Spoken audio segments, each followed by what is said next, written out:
Dear students, in this video we will discuss about class 6 Prachi English Grammar chapter number 2 Subject and Predicate. So if you have not watched the previous chapter, so here look at the screen, you can go to the playlist section and also watch. Okay, so here let's discuss about subject and predicate, right? So here a sentence can be divided into two parts structurally. We call them subject and predicate. So here just look at the example carefully. The boys run in the park. So here the action is done by whom? Here there is a verb. Action words are known as verbs, right? So here the action is done by someone. Who performs the action? Here the boys. That means here the boys is known as the doer of an action. Doer means who does or who performs the action in a sentence. This is known as doer. So here the action run is done by or performed by someone. Here someone means the boys. So here the boys will be considered as the subject. Clear? What is subject? Subject means the doer of an action. Who performs or does the action in a sentence. This is known as a subject. Right? So here the boys is subject, run in the park. This is a predicate part. And you should remember the predicate part always starts from the verb. Right? So which part of the sentence name the person or things? That means the boys, right? So the boys is the first part of the sentence. This is first part, and second part predicate. About which we are talking, it is the subject of the sentence. The second part, run in the park, says something about the subject. Except subject, the remaining part of the sentence will be called as a predicate. That means the part which tells more about the subject, this is known as a predicate. Here, run in the park. This is the extra part. It tells about the subject. The boys run in the park. So here, run in the park. This is a predicate part, and this tells more about the subject. Right? So here, the second part, run in the park. Run in the park says something about the subject. So it is the predicate part. Right? It is the predicate of the sentence. So here, the subject is usually placed before the predicate. Just study the examples, right? This story is very interesting. So here there is no action is being performed. So in the previous example, we find the boys run in the park. That means here the action is done by someone. But here in this sentence, this story is very interesting. There is no action is being performed in the sentence. So here we can say that the sentence is about this story. Clear? Subject means, the doer of an action is known as a subject. In two ways we can identify the subject. Right? In two ways we can identify the subject. First one, the doer of an action who performs the action in a sentence is known as subject. And another, another way, what is the sentence is about. What is the sentence is about? Here the sentence is about this story. So here this story will be considered as the subject, and the remaining part is very interesting. This is predicate part. Clear? The next here the mangoes are sweet. So here in the here in the first sentence and second sentence there are no action being performed. The sentence is about the mangoes. So this is a subject, and predicate are sweet. Then next here Radha wears a beautiful dress. So here the subject is Radha and wears a beautiful dress. This is predicate. The man standing there is my uncle. Right? Who is your uncle? The man standing there. This is subject. Clear? And the remaining part is my uncle. This is predicate. So in some cases, for the sake of emphasis, the order of the subject and predicate may be reversed. Right? So here Chris stood in the middle of the road. So here the position of the subject first. That means the beginning.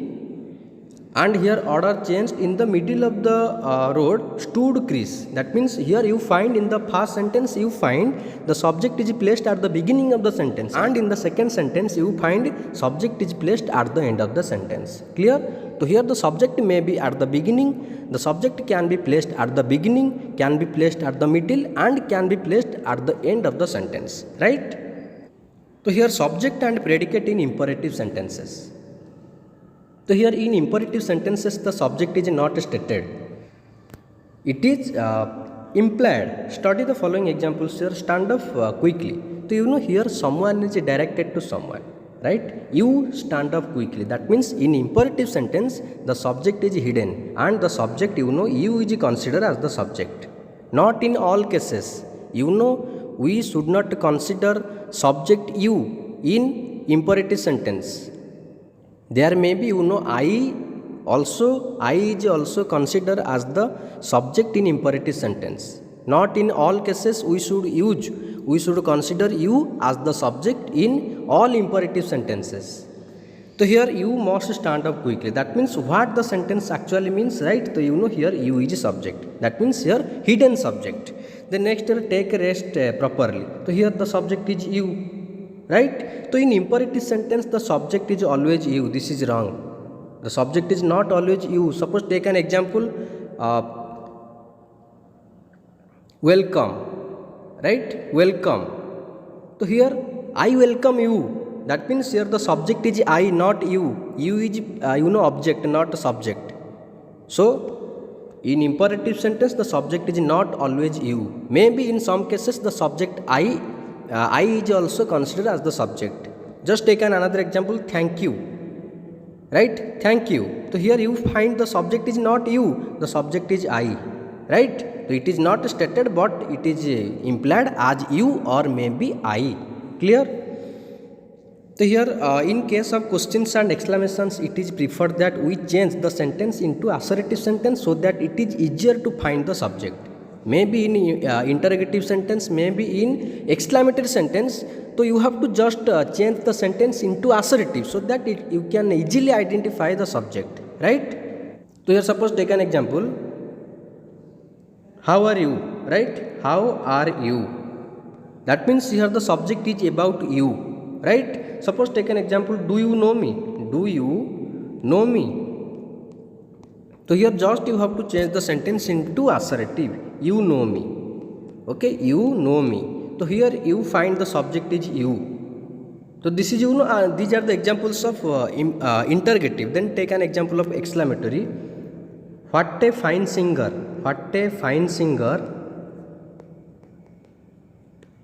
Lata Mangeshkar is. So here just you have to change the sentence into assertive. Lata Mangeshkar is a very fine singer. Yes, so here the subject is Lata Mangeshkar, right? So just you have to change the interrogative sentence as well as the exclamatory sentence into assertive sentence so that you can easily identify the subject. So here some examples are provided here.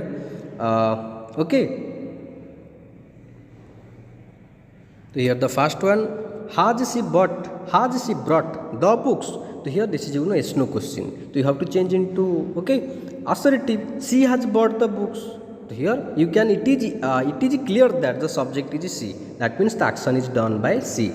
Wow, such a pretty face. You have such a pretty face. So here the subject is you. Do they own this house? So you have to change into assertive. They own the house. So here the subject is they and the predicate part, you know, own this house. What a beautiful beach it is. So you know, this is an example of exclamatory sentence. So you have to change into assertive.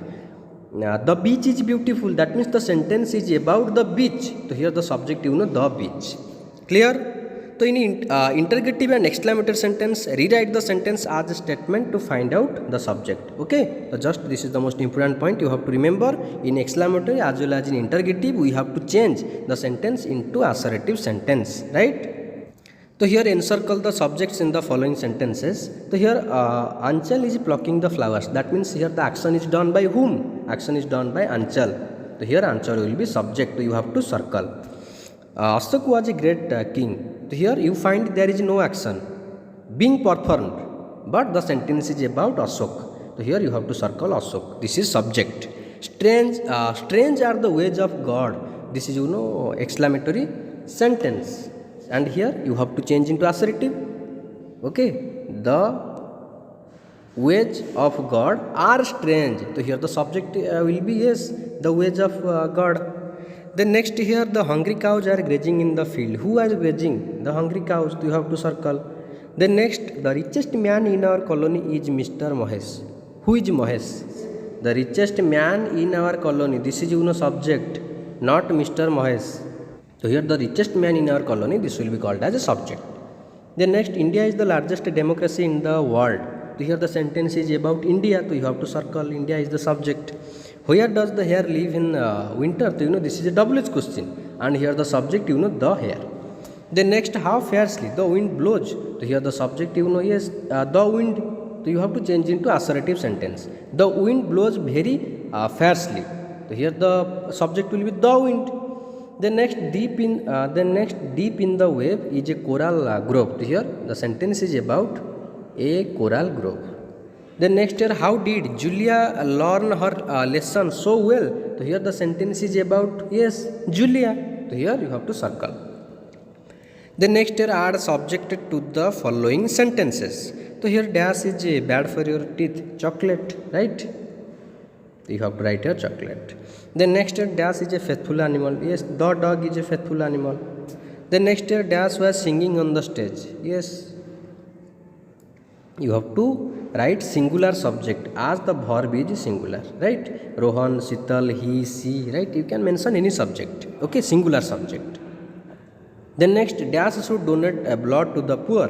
We, or you can also write okay, people or the healthy people should donate blood to the poor, right? The next, dash goes around the earth, the moon. The next, dash delivered the speech in the assembly, the principal. The next, dash on the table are mine, the books. As you find here the verb is plural, so you have to use the subject, okay, plural subject. The next, dash is the capital of India. Yes, New Delhi. Next year, dash was the president. Dash was the first president of India. Yes, Dr. Rajendra Prasad. Right. Dash is the shortest month of the year, February. Clear? Then next year, complete the sentences by putting appropriate predicates. So here subject is already provided. Now you have to write the predicate part. The Himalayas, okay, are the pride of India. This is predicate part. The next, the sun, okay, the sun is at the center of the solar system. The next, this message is for the students of class 6. The next, the dog ran along the road. My watch is out of order. The soldiers fought bravely. A morning walk is good for health, right? The tennis team performed well and won the match. The next, the professor delivered a lecture. The next, everyone should follow the COVID-19 health protocols. Clear? The next here, match the subjects in column A with predicates in column B appropriately. So here the subject is provided in column A and predicates are provided in column B. You have to match, right? The tsunami waves, okay, here killed thousands of people. The next, the Ganga is an Indian holy river. G. The painter has painted fence colorful. A. The next, typing. Typing is an important skill. So here J, right? The next is schedule helps students with time management. B. Gandhiji.